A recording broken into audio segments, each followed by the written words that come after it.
Hello, welcome back to the channel. We're doing something a little different today. Heather and I are live on location in the Marché Central Mall and in front of Quebec's finest company, Dollarama. And we are here to show you some great things that you can get from for your sewing studio for not a lot of money. So let's go inside.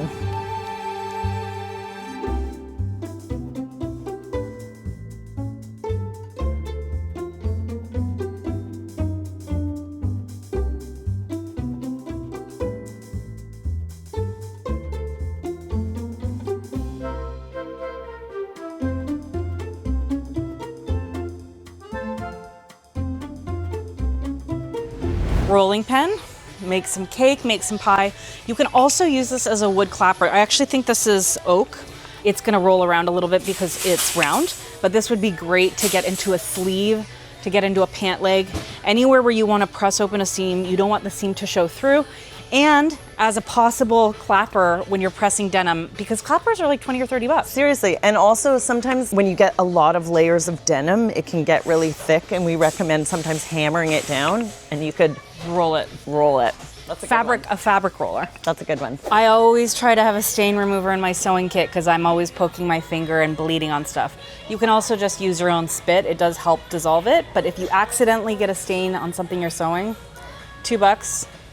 I don't know how many times I've talked about plunger handles as invaluable tools. So just like that rolling pin, you could use it inside sleeves and inside. I love this if you're doing narrow tubes and you're trying to press the seam allowance open. Obviously it can't be narrower than that, but this is an awesome tool and it's $2.50. And all you have to do is unscrew the plunger handle and then you have a perfect wood dowel that you can use for your pressing station.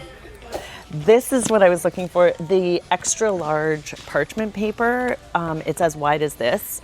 And sometimes you can even get the ones that's like jumbo. And this is awesome for pattern modifications, tracing pattern pieces, and it's really cheap.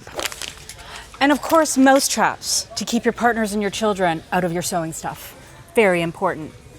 This is a real find. If you, like me, were obsessed with that Netflix show about organizing your whole house in color-coded bliss, you could be using these on a shelf to fold them and stack them and keep them divided and prevent them from falling over. This, again, might be coming home with me.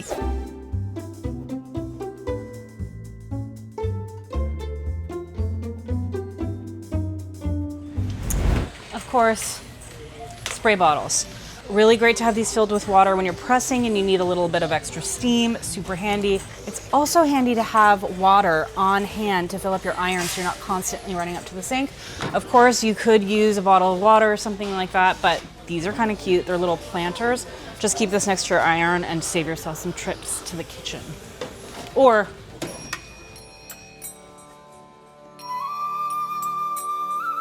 I use these anywhere I want to store something for a longer period of time, or if you're storing stuff in a dark closet or under a bed or whatever. These are awesome for wool.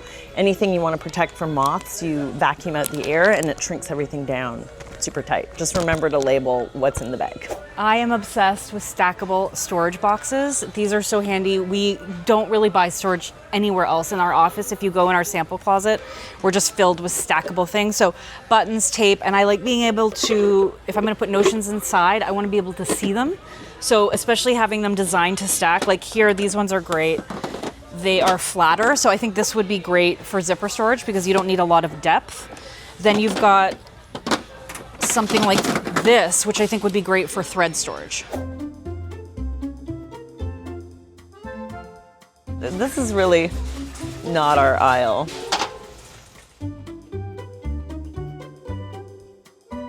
This is the craft section at the Dollarama. Generally the quality is not super high, but I think there's a handful of things here that I would recommend getting. First off, things like 1/4 inch narrow elastic, $1.25, can't go wrong. Things like hook and eye tape. Another place you can compromise on quality is safety pins. Where I would not compromise is thread. No, get the good quality thread. Don't get your thread Get the good thread. Unless maybe you want to use it for like muslining or something and you Sure. want to keep the good Basting thread. stitches, that's something you're gonna rip out anyway, but safety pins, can't go wrong. If you need to make your pattern pieces stronger, maybe you're sewing with tissue. Maybe you have printed out some pieces of paper on your home printer and they're held together with tape, but you know that you're gonna be sewing with them again and you want them to be really strong and durable. Clear plastic protector. So you can apply this to one side, to both sides. It'll make it waterproof and much more stable. I always like to have one of these near my machine for just cleaning up the inside of your machine, getting loose threads out of your bobbin case. Over here, back to me, Jimmy. To me. So here we've got, of course, we're getting into the tool section. Again, indispensable, a little pair of pliers. I also like, so these are a little pair of needle nose pliers. These are kind of cutty pliers. So particularly if you're installing things like jeans hardware, but at times you do have to trim the post.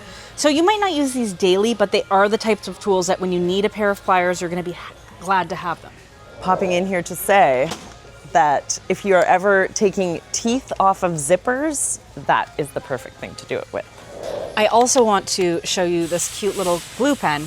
Now, we're not Project Runway where we don't actually know how to sew and we're gluing everything together and nobody ever looks at the insides, but there are times where having a little bit of craft glue is really helpful. And I like that this one's in a pen, so you have a little bit more control over how you're using it.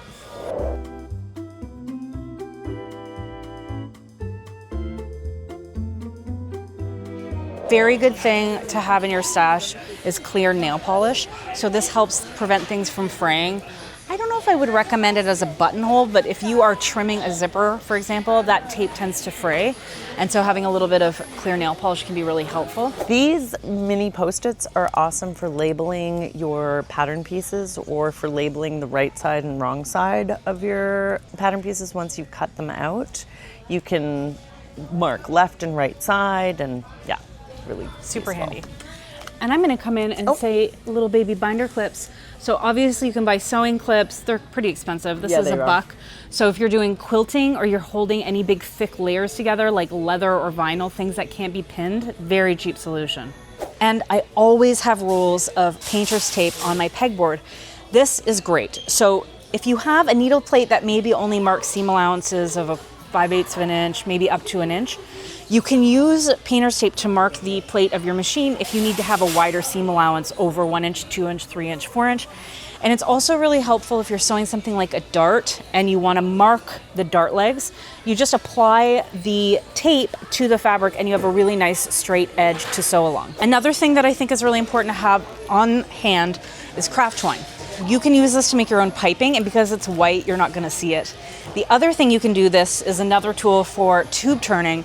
When you sew your tube at the end, if you secure a piece of string at the end and leave it in the entire tube, when you wanna turn it, all you need to do is pull on the craft twine. So I'm always using this. This is kind of obvious, but a file folder, especially a portable one like this, is great for like smaller pattern pieces like bags or underwear, bras, anything that you have small pattern pieces, you can use these. I don't know about you, but I'm always losing screwdrivers, especially if your machine needs special screws to change a needle, or if you have any tiny screws on the machine that need to come off at any point for maintenance. I have a few different sets of these. I have them with both Allen key heads, so those are the hexagon shapes, and various small different screwdriver bits, and these are really helpful if you ever lose those screwdrivers. I love using glue sticks for temporarily basting things together. This is all washable. So if you're putting a pocket on a shirt, for example, I'll often use glue sticks before I pin them in place because I find it's actually more stable. A really easy way to save money. I actually use pencils all the time when I'm sewing, and I like colored pencils. So things like marking points and circles where I really need a visible line. Yes, I could go in with a completely removable tool, but a lot of the time these marks don't show through on the right side of the fabric. So I always have a jar full of different colored pencils and of course a washable marker. So these are washable. So if you want to use these as a removable marking tool on your sewing projects, you can use these. It should wash out. If you're unsure, maybe test it on a swatch of fabric before you commit, but these are another easy way to save money.